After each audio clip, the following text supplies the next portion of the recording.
계속해서 골로새서 말씀을 통해서 수요 예배 시간에 또 우리 성도님들과 함께 나누고 있습니다. 사도 바울은 한 번도 얼굴을 보지 못한 이 골로새 교회와 또 성도들을 향하여 옥에 갇혀 있는 상황이지만 그들이 경험하고 있는 신앙적인 어려움을 듣게 되고 그 어려움을 향하여 옥에 갇혀 있는 상황이지만 서신을 보내고 있습니다. 그들은 하나님 편에서 사랑과 믿음과 소망을 가지고 그렇게 자라가고 있지만 그들에게 거짓 진리로 혼란을 주는 자들이 나타나서 교회를 어렵게 하고 있습니다. 또 교회를 혼란스럽게 만들고 있습니다. 사도 바울은 계속적으로 그들이 이미 알고 있는 복음, 또한 여전히 지금도 그들이 믿고 있는 이 복음 가운데 계속해서 믿음 안에 서기를 권면하고 당부하고 이렇게 나가고 있습니다. 신자의 삶 가운데 예수 그리스도만이 오직 유일한 소망이 되시며 우리의 믿음의 주요 온전케 하시는 분임을 계속적으로 사도 바울은 밝혀갑니다. 오늘 저희가 함께 읽었던 이 본문 말씀도 이와 같은 맥락으로 함께 출발하게 됩니다. 주님을 믿는 자들이 어디에 서 있어야 하는가, 또한 무엇을 계속적으로 바라보며 무엇을 향하여 계속 가야 하는가 하는 그러한 문제 가운데 사도 바울이 그럼에도 불구하고 붙잡고 가야 할 것들이 무엇인지 밝혀가고 있습니다. 사도 바울은 골로새 교회 성도들뿐만 아니라 오늘 말씀해 보니 그 옆 지역에 자리 잡고 있는 라오디게아 교회와 성도들을 향하여 얼마나 힘쓰고 또한 그들이 알기를 원하는지 밝히면서 자신의 마음을 표현하고자 합니다. 오늘 본문 말씀 2장 1절에 이렇게 말씀을 하고 있습니다. 2장 1절을 보시면 내가 너희와 라오디게아에 있는 자들과 물은 내 육신에 얼굴을 보지 못한 자들을 위하여 얼마나 힘쓰는지를 너희가 알기를 원하노니. 이렇게 성경이 출발합니다. 여기에 나오는 이 라오디게아 교회도 사도 바울이 직접 개척한 교회가 아닙니다. 아마도 이 라오디게아 교회도 골로새 교회처럼 사도 바울이 전한 복음을 듣고 에바브라가 세우지 않았을까 하는 많은 추정을 하고 있습니다. 많은 추정이 되는 그런 교회입니다. 사도 바울은 그런 교회들을 향하여 직접 그들을 대면하지 못하고 얼굴을 본 적이 없지만 또한 그들을 직접 만나지는 못하였지만 그들을 향하여 서신을 보내며 마음의 깊은 표현들을 전달하고 있습니다. 사도 바울은 그들을 얼마나 사랑하고 또한 그들을 위하여 수고하며 힘쓰고 있는지, 또한 그들을 얼마나 마음에 품고 있는지 그들이 알기를 원한다고 밝혀갑니다. 그들은 에바브라를 통하여 복음을 듣고 또한 믿음을 가지게 되었지만, 그리고 그 복음 안에서 잘 자라고 있지만 거짓 선생들이 그들에게 어려움을 주고 있고, 또한 그들의 그러한 거짓 진리로 인하여 공동체가 나누어지고 있으며 어려움을 경험하고 있기 때문에 사도 바울은 그들을 향하여 사랑과 관심을 표현하면서 그들을 위하여 얼마나 노력하고 있는지 밝혀갑니다. 그러면서 사도 바울이 한 번도 얼굴을 보지 못한 이 골로새 교회와 라오디게아 교회 성도들에게 마음을 쏟아 힘을 다하여 사랑과 관심을 표현하며 그들을 돕고자 하는 것은 무엇 때문이었을까요? 사도 바울이 이렇게 그들을 향하여 사랑과 관심을 표현함으로써 얻고자 한 효과는 무엇 때문일까요? 그것은 골로새서 2장 2절에 사도 바울이 밝혀가고 있습니다. 무엇이라고 말씀합니까?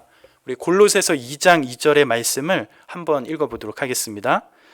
이는 그들로 마음의 위안을 받고 사랑 안에서 연합하여 확실한 이해의 모든 풍성함과 하나님의 비밀인 그리스도를 깨닫게 하려 함이니. 사도 바울은 한 번도 얼굴을 보지 못한 이 골로새 성도들과 더불어 그 지역 옆에 있는 라오디게아 교회 성도들에게 진심을 쏟아 힘을 다하여 그들을 향하여 사랑과 관심을 표현하면서 거짓 선생들 때문에 분열된 교회가 마음의 위안을 받고 사랑 안에서 교회가 연합하며 더욱 진리를 풍성하게 누리고 하나님의 비밀을 깨닫기를 원한다고 밝혀가고 있습니다. 그렇다면 그들로 마음의 위안을 받고 사랑 안에서 교회가 연합하여 더욱 진리를 풍성하게 누리고 하나님의 비밀을 깨닫기를 원한다고 밝혀가는데, 그것을 위하여 사도 바울이 친히 이 골로새 교회와 라오디게아 교회를 향하여 마음을 쏟고 힘을 다하고 있는데, 그렇다면 하나님의 비밀은 무엇일까? 그들이 직접 알고자 하는 이 하나님의 비밀은 무엇일까? 우리가 생각을 해보고자 합니다. 사도 바울이 그들을 위하여 깨닫기 원하는 이 하나님의 비밀은 무엇일까요? 그것은 바로 그리스도이십니다. 사도 바울은 예수 그리스도 곧 하나님의 비밀을 깨달아 알기를 원하고 있는 것입니다. 그들이 더욱더 사랑 안에서 교회가 연합하여 진리를 풍성하게 누리고 더욱이 하나님의 비밀인 이 예수 그리스도를 더욱 깨달아 알기를 원한다고 밝혀가고 있습니다. 그렇다면 왜 하나님의 비밀인 이 그리스도를 깨달아 알기를 원하는 것일까요?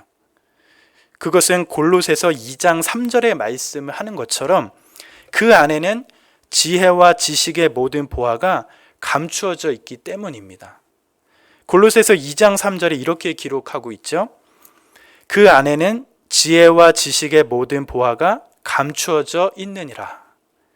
예수 그리스도 안에는 지혜와 지식의 모든 보화가 감추어져 있다고 말씀합니다.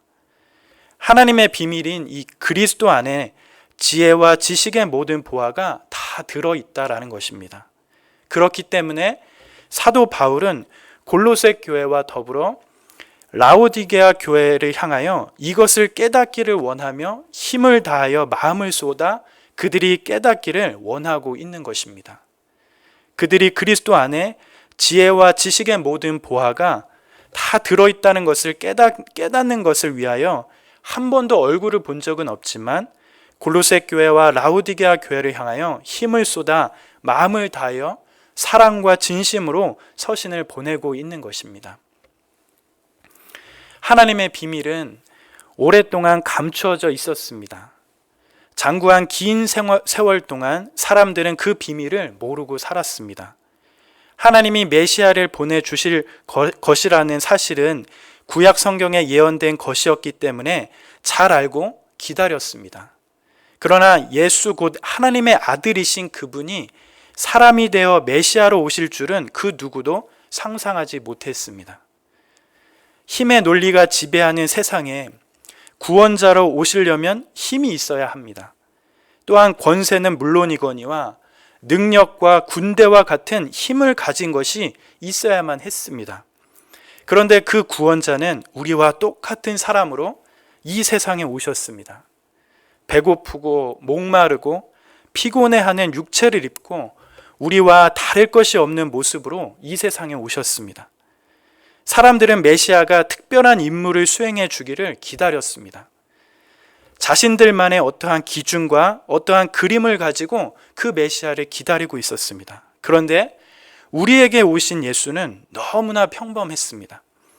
우리와 똑같은 사람의 모습으로 이 땅에 오셔서 우리와 똑같이 살다가 생애 말에는 고난을 받으시고 결국엔 십자가에 달려 돌아가셨습니다.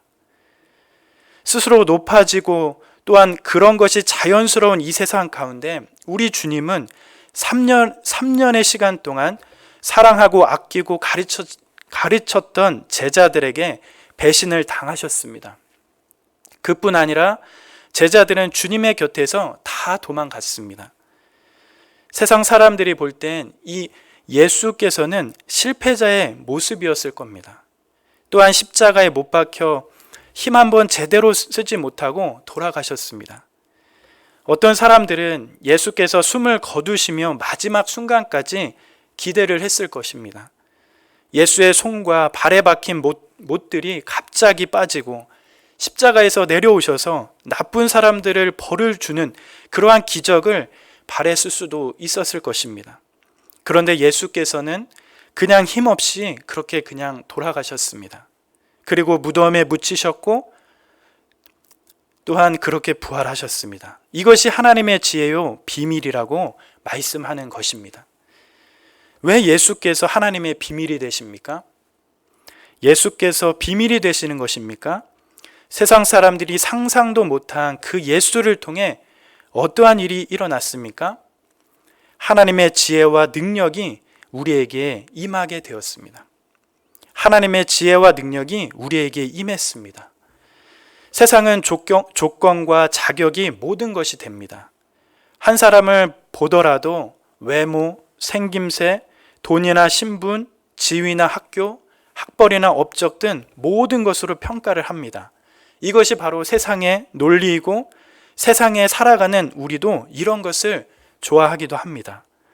이러한 세상과 사람들 속에 하나님의 비밀이신 예수께서 오셔서 사시다가 죽으셨습니다. 이 때문에 이제 우리는 어떤 자격과 조건에 근거하지 않고 예수의 완전한 사역을 통해 우리가 지은 만 가지 죄를 용서하시는 하나님의 지혜와 능력을 경험하게 됩니다.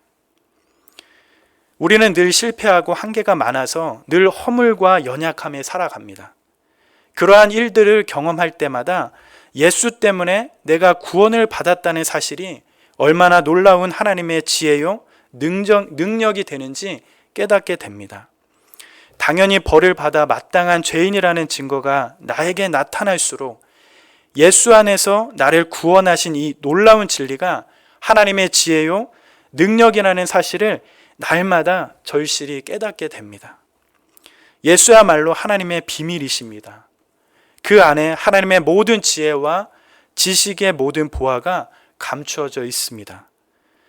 죄가 통치하는 것 같은 이 세상 속에 하나님이 오랫동안 감추었던 비밀의 핵심은 바로 예수셨습니다. 예수 그리스도 때문에 우리 중 어떤 죄인들도 하나님 앞에서 배제되거나 거절되지 않게 되었습니다. 예수를 의지하고 그분을 믿기만 하면 누구든지 용서받고 새 삶을 얻게 되었습니다. 이것이 바로 하나님의 비밀인 것입니다. 예수 안에 지혜와 지식의 모든 보화가 다 들어있는 것입니다. 그렇다면 사도 바울이 한 번도 얼굴을 보지 않은 이 골로새 교회와 라오디게아 교회를 향하여 하나님의 비밀인 예수 그리스도를 다시 한번 확인시키고 모든 지혜와 지식의 보화가 예수 안에 있다는 것을 밝히고자 하는 그런 이유가 무엇 때문일까요? 무엇 때문에 사도 바울은 그들을 향하여 힘을 다하여 마음을 쓰며 그들에게 사랑과 격려를 보내고 있는 것일까요? 그것은 바로 그들이 교묘한 말로 다가오는 누군가로부터 속지 않게 하기 위함 때문입니다. 바로 2장 4절을 통해서 사도 바울이 이렇게 밝히고 있습니다. 우리 2장 4절 이렇게 되어 있죠. 내가 이것을 말함은 아무도 교묘한 말로 너희를 속이지 못하게 하려 함이니. 사도 바울이 그들에게 이러한 귀한 진리를 밝히면서 확인시키는 이유가 바로 여기에 있습니다. 그들이 바로 아무도 그들을 교묘한 말로 속이지 못하게 하기 위해서입니다. 거짓 선생들이 나타나서 복음 가운데 서가는 골로새 성도들과 라오디게아 성도들을 향하여 속이고 있기 때문입니다. 그런데 무슨 내용으로 교회의 성도들을 속이는지 밝혀지지는 않습니다. 그런데 거짓 선생들은 골로새 교회와 라오디게아 교회 성도들을 향하여 교묘한 말로 계속 속이고 있습니다. 여기서 교묘하다라는 말은 그럴듯하다, 설득력 있다라는 뜻을 가지고 있는 단어입니다. 이 거짓 선생들의 중요한 특징이 바로 설득력 있고 그럴듯한 말을 사용하여 교회 성도들을 교묘하게 속인다고 하는 것에 있습니다. 바로 이러한 모습들이 이단들의 특징이죠. 대부분의 이단들은 이렇습니다. 처음부터 자신들을 밝히지 않고 드러내지 않으면서 다른 곳에 신경 쓰게 한 후에 상대방이 충분히 속아 넘어왔다고 생각할 때에 그들의 본색을 드러내게 됩니다. 아주 교묘합니다. 그럴듯하게 포장을 잘합니다. 뭔가 있다 생각이 들 정도로 사람들을 매혹시킵니다. 그런데 그것에 넘어가면 안 되겠죠. 그것은 진리가 아닙니다. 모든 지혜와 지식의 보안은 바로 예수 안에 있다는 것을 우리는 확실히 아는 것이 중요합니다. 다른 것에서 그런 것들이 나올 수 없음을 우리는 확신해야 합니다. 또한 이 모든 것이 교회 안에 있는 줄 알고 거짓 선생들의 가르침으로 교회에서 다툼이 일어나 공동체가 깨지지 않도록 믿음에 견고히 서 있는 것이 중요합니다. 진리에 대한 바른 분별력을 가지고 바르게 믿는 것이 성도들의 삶 가운데 중요한 것입니다. 사도 바울은 이러한 것을 밝혀가면서 골로새 성도들과 라오디게아 성도들이 그들이 믿고 있는 그 진리, 하나님의 비밀이신 예수 그리스도 안에 서 있기를 간절히 바라며 권면하고 있습니다. 그렇다면 성도가 거짓 선생들에게 속지 않는 중요한 방법이 무엇이겠습니까? 어떻게 하면 거짓 선생들과 그들의 가르침 가운데 바른 믿음과 진리에 서갈 수 있을까요? 사도 바울은 계속해서 그러한 귀한 방법들을 이어지는 골로새서 2장 6절을 통해 밝혀가고 있습니다. 우리 골로새서 2장 6절 말씀을 한번 읽어보도록 하겠습니다. 그러므로 너희가 그리스도 예수를 주로 받았으니 그 안에서 행하되. 사도 바울은 바른 믿음과 진리에 서갈 수 있는 방법을 말씀해 주고 있습니다. 그것은 바로 그리스도 예수를 주로 받았으니 그 안에서 행하는 것입니다. 여기서 우리가 주목하여 보고 싶은 단어는 바로 받았다라고 하는 이 단어입니다. 이 말은 우리가 예수를 믿을 때 진리의 틀과 체계를 받았다라는 것을 의미하는 단어입니다.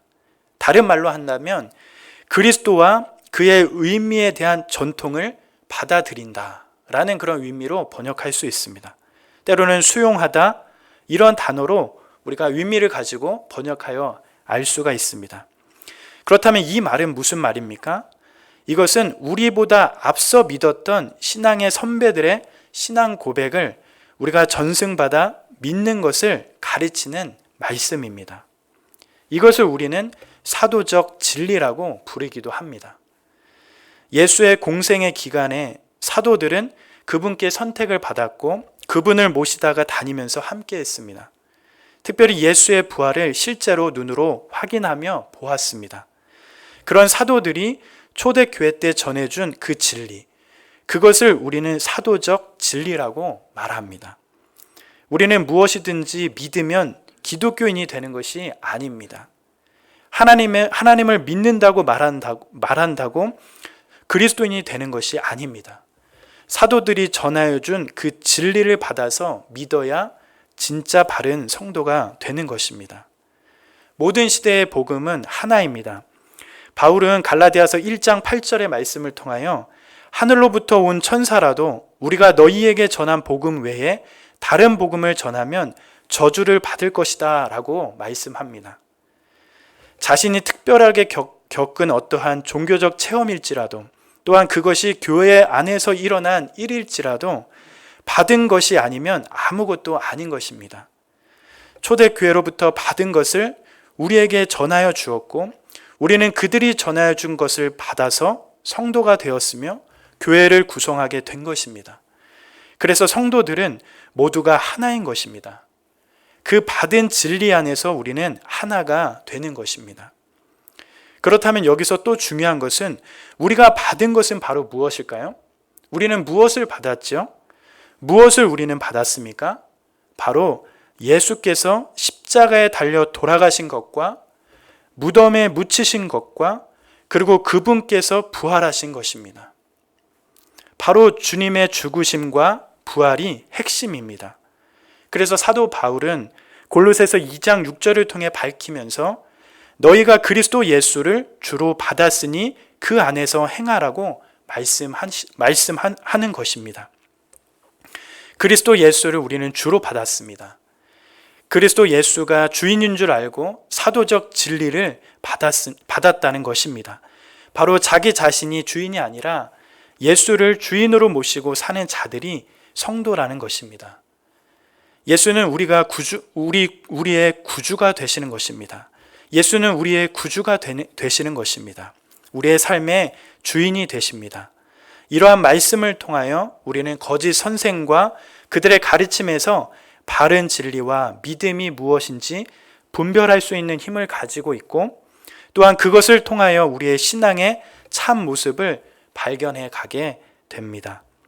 예수를 주로 받았으니 그 받은 그대로 그분 안에서 행하는 것입니다. 예수의 교훈을 받아 성도로 살아가는 동안 그 진리와 연결되어 일관성 있게 자라고 변해가며 성숙해 갑니다. 예수 이외에 다른 것이 있다고 한다면 예수 이외에 다른 것이 있다라고 하는 것은 다 바른 믿음과 바른 진리가 아닌 것입니다. 그러면서 사도 바울이 추가적으로 밝혀가면서 예수를 주로 받았으니 그 안에서 행하는 모습이 무엇인지 구체적으로 밝혀가고 있습니다. 바로 골로새서 2장 7절 말씀에서 그렇게 밝혀갑니다. 우리 골로새서 2장 7절 말씀 마지막으로 한 번 더 읽어보도록 하겠습니다. 그 안에 뿌리를 박으며 세움을 받아 교훈을 받은 대로 믿음에 굳게 서서 감사함을 넘치게 하라.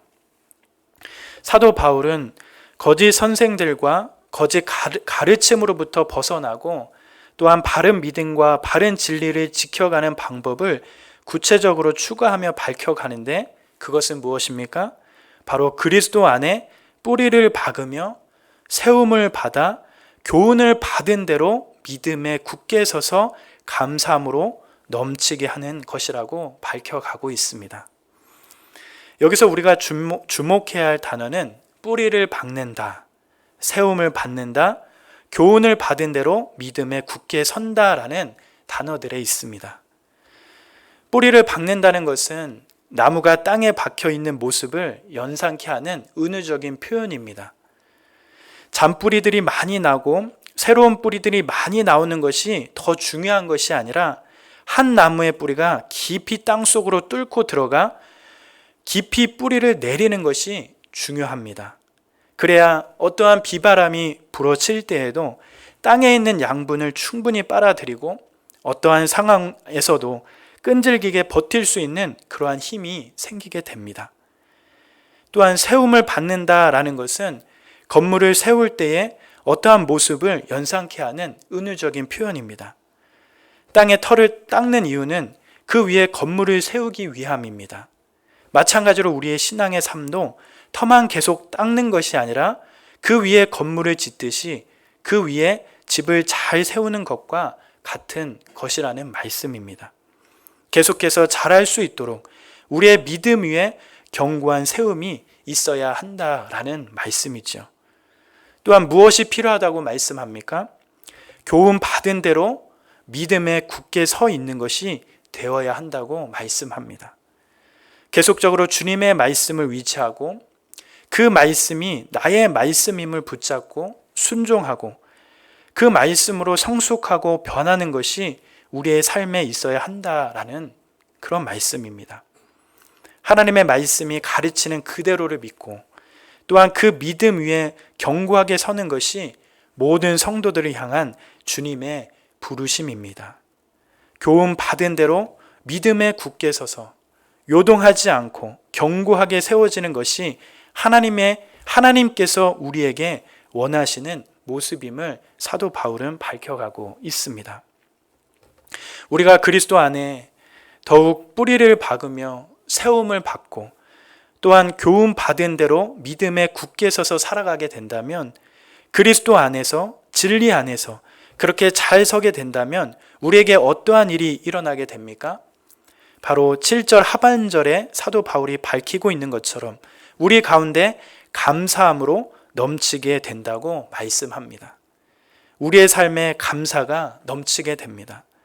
믿음이 말씀 안에서 견고해지고 주님으로 인하여 은혜가 우리의 삶에 넘치며 진리와 복음으로 인한 확신이 우리 안에 넘치게 되면 남들이 헤아리지 못하는 고난 가운데 눈물이 있고 때로는 아픔이 있고 실패가 있고 좌절이 있더라도 빼앗길 수 없는 그러한 기쁨이 우리 속에 절대로 빼앗길 수 없는 감사와 감격들이 우리의 삶 가운데 일어나게 된다라는 것입니다. 육신의 조건에 따라 오는 감사가 아니라 은혜가 은혜답게 드러나고 하나님이 얼마나 선하시고 풍성한 분이신지 드러나는 살아있는 그런 감사가 우리의 삶 가운데 넘치게 된다라는 것입니다. 주님으로 인하여 이러한 감사가 우리의 삶에 가득 넘쳐가길 기도합니다. 진리의 말씀에 굳게 서므로 이러한 감사와 기쁨이 우리의 삶에 가득 누려가길 그렇게 기도합니다. 말씀을 맺습니다.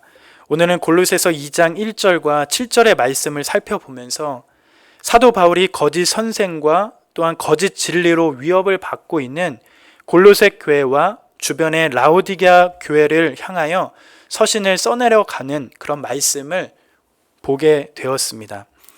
사도 바울은 골로새 교회와 라오디게아 교회가 하나님의 비밀인 그리스도를 깨닫기를 온 힘을 다해 힘쓰고 있습니다. 왜냐하면 그들이 믿고 있고 알고 있는 예수 그리스도 안에 하나님의 지혜와 지식의 모든 보화가 감추어져 있기 때문입니다. 이 세상이 줄 수 없는 하나님의 지혜와 지식이 예수 안에 있기 때문입니다. 사도 바울은 그들을 교묘한 말로 속이고 있는 자들에게서 돌아서며 그리스도 예수를 주로 받았으니 그 안에서 행하기를 원하고 있습니다. 더불어 그리스도 안에 더 뿌리 박으며 세움을 받고 교훈을 받아 믿음에 굳게 서기를 간절히 원하고 있습니다. 이 말씀이 여전히 이 땅을 살아가는 주님을 믿는 신자들에게도 동일하게 적용되는 말씀이라 생각이 듭니다. 정말 다른 거 바라보지 않고 이미 들었던 복음, 이미 전에 내가 들었던 그 복음, 내가 믿고 있는 이 복음 안에 더욱 서서 믿음의 장성한 분량에 이르기까지 주님 안에 거하고 이 세상의 지혜와 지식보다도 더 뛰어난 하나님의 지혜와 지식이 예수 안에 있음을 기억하면서 더욱 믿음 안에 뿌리 내리고 세움받아 받은 대로 믿음을 이어가는 우리 귀한 성도님들이 되시길 기도합니다. 진리의 말씀 안에 견고히 세워져 가는 성도님들의 삶을 통하여 살아있는 감사가 계속해서 흘러 넘쳐 가시는 그러한 기쁨이 우리 성도님의 삶 가운데 가득하길 소망하며 기도합니다. 예수 그리스도가 우리의 모든 것이 되십니다. 이러한 진리의 말씀이 우리의 삶에 감사와 기쁨이 되어가길 기도합니다.